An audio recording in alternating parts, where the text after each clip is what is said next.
कालच मिंदे गटाचे राष्ट्रीय प्रवक्ते नरेश म्हस्के यांनी पुन्हा एकदा आपली बौद्धिक दिवाळखोरी दाखवली।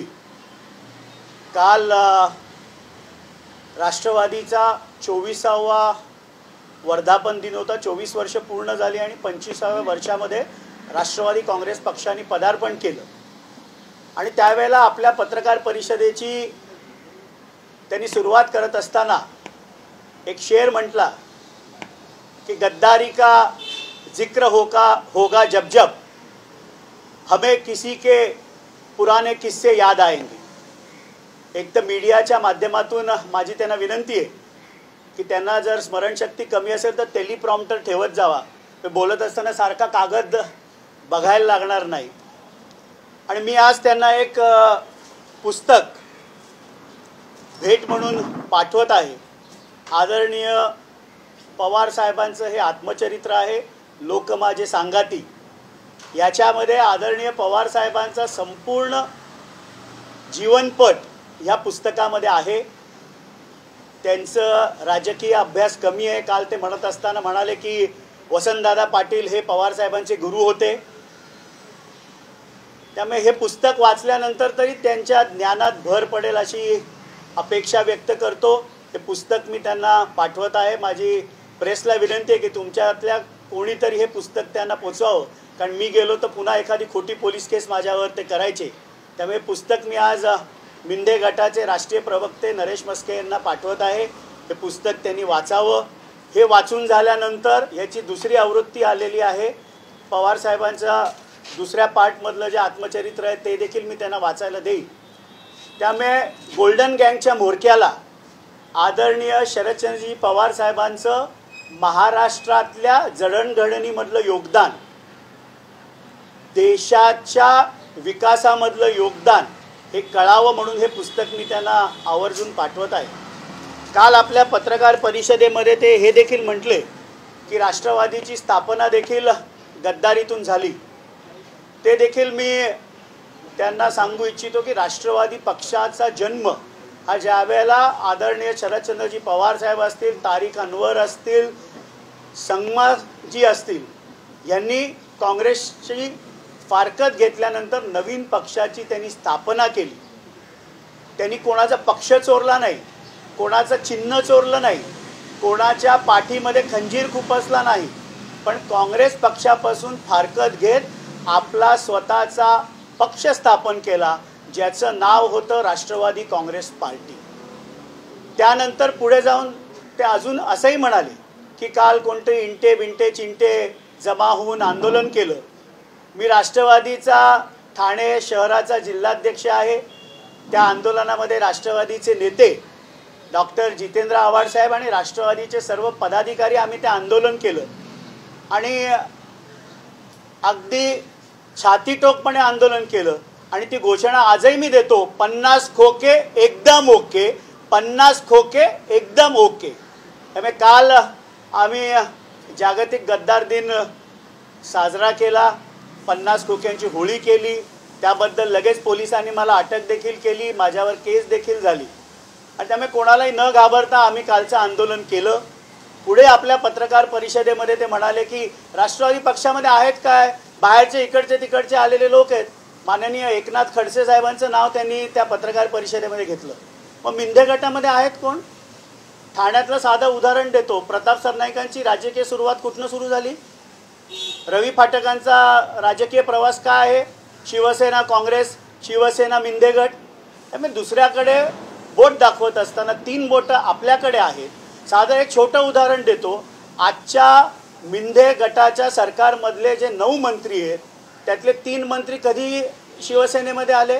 उदय सामंत 2014, दीपक केसरकर 2014 आणि अब्दुल सत्तार तर 2019च्या विधानसभेमध्ये शिवसेनेमध्ये प्रवेश केला। त्यामुळे फार नरेश म्हस्केंनी आपली बौद्धिक दिवाळखोरी दाखवू नये।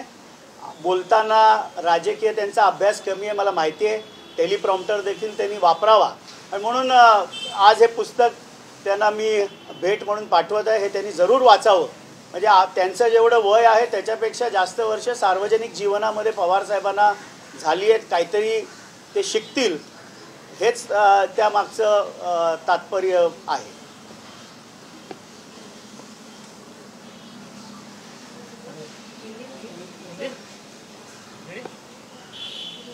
दुसरा एक विषय, काल संध्याकाळी पुन्हा एकदा पत्रकार परिषद देत असताना माननीय राष्ट्रवादीच्या कार्यकारी अध्यक्ष व संसद रत्न सुप्रियाताई पवार यांच्यावर आरोप करत असताना, सरकार आपल्या दारी जाहिरात तुम्ही कशी काय वापरता, त्या योजना ह्या महाराष्ट्रातल्या जनतेच्या लोककल्याणासाठी आहेत आणि त्या तुमच्या सरकारमध्येच आल्या नाहीत, तर त्या आधीच्या सरकारांपासून त्या योजना येत आहे. राष्ट्रवादीचा आक्षेप, ज्या पद्धतीने सरकारी यंत्रणा वापरून भाजपचा आणि मिंदे गटाच्या राजकीय फायद्यासाठी त्या योजनांची ॲडव्हर्टाइजमेंट केली जाते किंवा वापरली जाते, त्याच्यावर राष्ट्रवादी पक्षाने आक्षेप घेतला. त्या योजनांचा विरोध कधीही राष्ट्रवादी पक्षाने केला नाही. त्या जनकल्याणाच्या योजना आहेत, त्या आधीच्या सरकारांपासून आलेल्या योजना आहेत. त्यामुळे त्याचं फुकटचं श्रेय ह्या सरकारने घेऊ नये.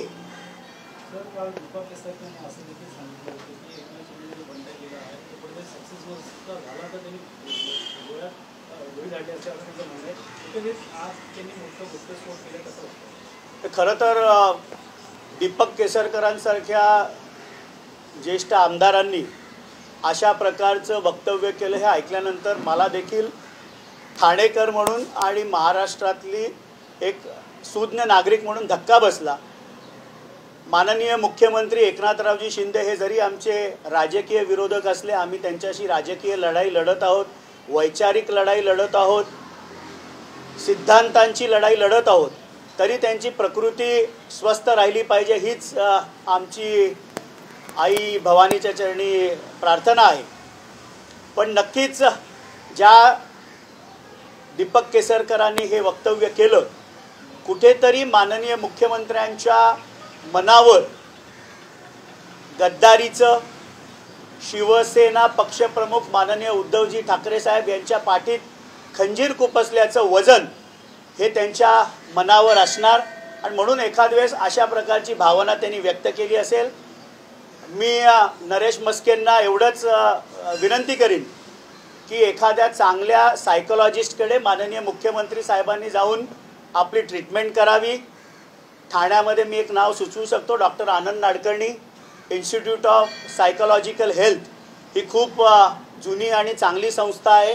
त्यांनी मानसोपचार आपल्यावर म्हणजे काय म्हणतो ट्रीटमेंट त्यांनी घ्यावी, कारण शेवटी ते महाराष्ट्राचे मुख्यमंत्री आहेत. जरी राजकीय आणि वैचारिक आमची लढाई चालू असली तरी अशा प्रकारची भावना त्यांच्या मनामध्ये येणं आणि कॅबिनेटमधल्या एका ज्येष्ठ मंत्र्यांनी ती बोलून दाखवणं हे महाराष्ट्राच्या हिताचं नाही. त्यामुळे मी त्यांना एवढंच सांगेन की गेट वेल सून.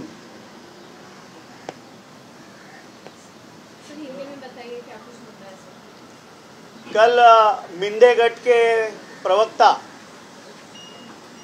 राष्ट्रीय प्रवक्ता नरेश जी मस्के, इन्होंने फिर से एक बार अपनी दिमागिया दीवालखोरी दिखाई. आदरणीय पवार साहब के बारे में वो हमेशा बोलते रहते हैं. आज मैं उन्हें माननीय शरद पवार जी की जो ऑटोबायोग्राफी है लोक माझे सांगाती, ये उन्हें भेंट देना चाहता हूँ.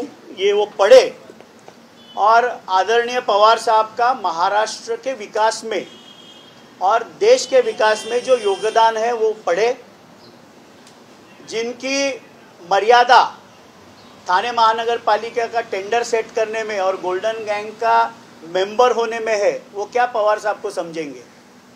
जितनी उनकी आयु है उससे ज़्यादा पवार साहब का सार्वजनिक जीवन है. ये किताब वो ज़रूर पढ़े. कल राष्ट्रवादी के बारे में टिप्पणी करते हुए उन्होंने ये भी कहा कि कल जो आंदोलन हुआ उसमें उटपटांग लोग आंदोलन कर रहे थे. मैं राष्ट्रवादी का ठाणे शहर जिलाध्यक्ष हूँ. हमारे नेता आदरणीय डॉक्टर जितेंद्र आवाड जी उस आंदोलन में थे और डंके की चोट पे हमने वो आंदोलन किया. और जो घोषणाएं दी वो मैं अब भी दे रहा हूँ, 50 खोके एकदम ओके. उसके ऊपर पुलिस ने कार्रवाई भी की, मुझे गिरफ्तार भी किया गया, लेकिन हमें कोई उसका गम नहीं है. हमने कल आंदोलन किया। आगे जाके राष्ट्रवादी के बारे में टिप्पणी करते हुए उन्होंने कहा कि राष्ट्रवादी पक्ष में सब बाहर से आए हुए लोग हैं, तो मैं उनको आईना दिखाना चाहूँगा। थाना के ही दो उदाहरण ले लीजिए। प्रताप सरनाईक की राजनीति की शुरुआत किस पार्टी से हुई थी?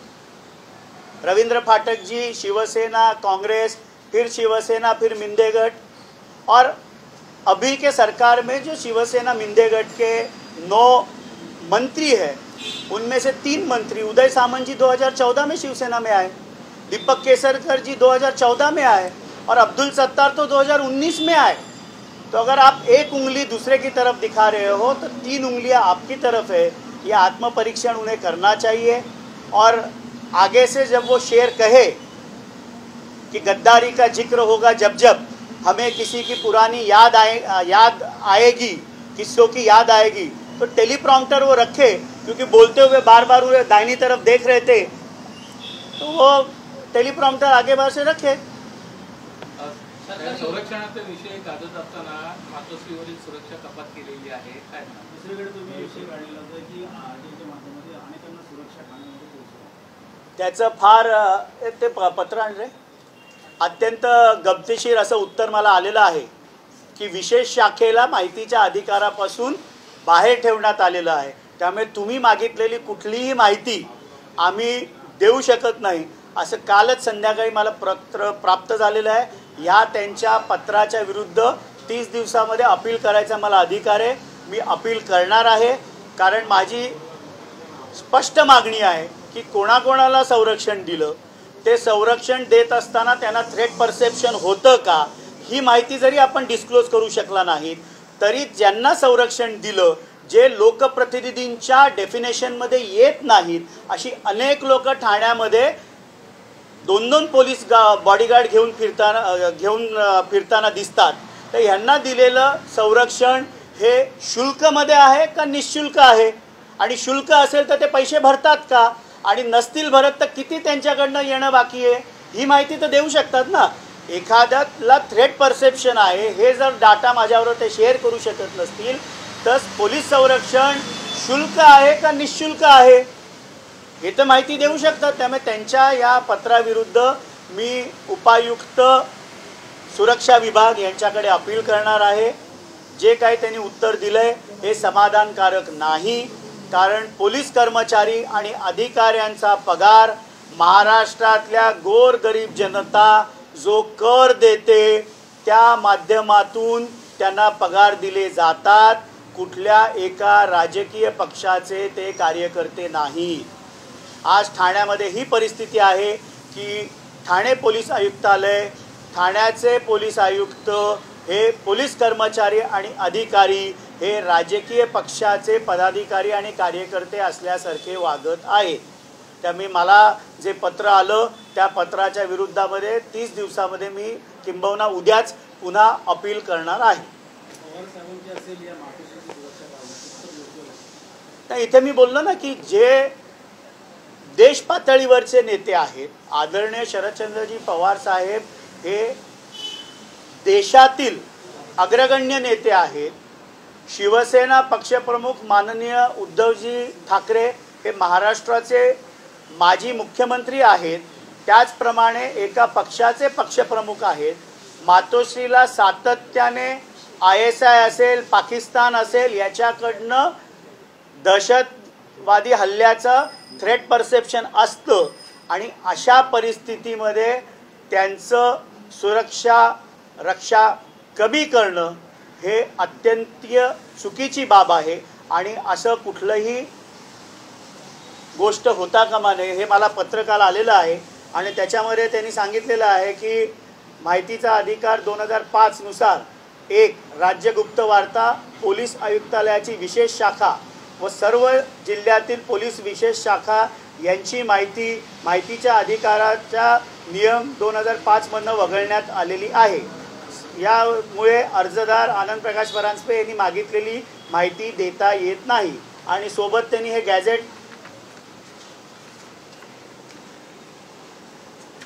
गॅझेटची कॉपी जोडलेली आहे, आणि त्याच्यामध्ये 30 दिवसामध्ये उपायुक्त विशेष शाखा यांच्याकडे मी अपील करू शकतो। मी ह्या त्यांच्या उत्तराच्या विरुद्ध अपील करणार आहे। तुमच्याकडे एक पेपर एक्स्ट्रा केला. मी खरं तर इंग्लिश पुस्तकच देणार होतो ऑन माय टर्म्स. पवार साहेब म्हणजे नरेश मस्केंना, पण त्यांना कितपत ते वाचता येईल मला माहीत नाही, म्हणून मराठीचं पुस्तक देतोय. मी खरं तर इंग्लिश पुस्तक जे आहे ऑन माय टर्म्स, आदरणीय पवार साहेबांची ती ऑटोबायोग्राफी आहे ती देणार होतो, पण त्यांना कितपत, कारण त्याच्यामध्ये काही इंग्लिश वर्ड्स हे खूप कठीण आहेत. ऑक्सफर्ड डिक्शनरीमध्ये त्यांना एखाद वेळेस त्याचा मराठी जे अर्थ आहे तो वाचावा लागेल, म्हणून त्यांना मराठी पुस्तक देतोय. हे वाचल्यानंतर त्यांनी मला कळवावं. मग याचा दुसरा पार्ट आलेला आहे ज्याचं नुकतंच 2 मेला प्रकाशन झालं, ते देखील मी त्यांना वाचायला देतो. याच्यामध्ये आदरणीय पवार साहेबांचं संपूर्ण राजकीय जीवनपट, म्हणजे किंबहुना शाळेपासून ते आत्तापर्यंतचा हा दुसऱ्या पार्टमध्ये आहे. 2019ला सरकार स्थापन झालं ते दुसऱ्या पार्टमध्ये आहे. हे पुस्तक वाचल्यानंतर त्यांच्या राजकीय ज्ञानामध्ये भर पडेल की आदरणीय पवार साहेबांचे गुरु कोण होते, राष्ट्रवादीची स्थापना कशी झाली, एस काँग्रेसची स्थापना कशी झाली, पुलोदचं सरकार कसं झालं, कुठल्या परिस्थितीमध्ये झालं, हे सगळं त्यांच्या वाचनामध्ये येईल.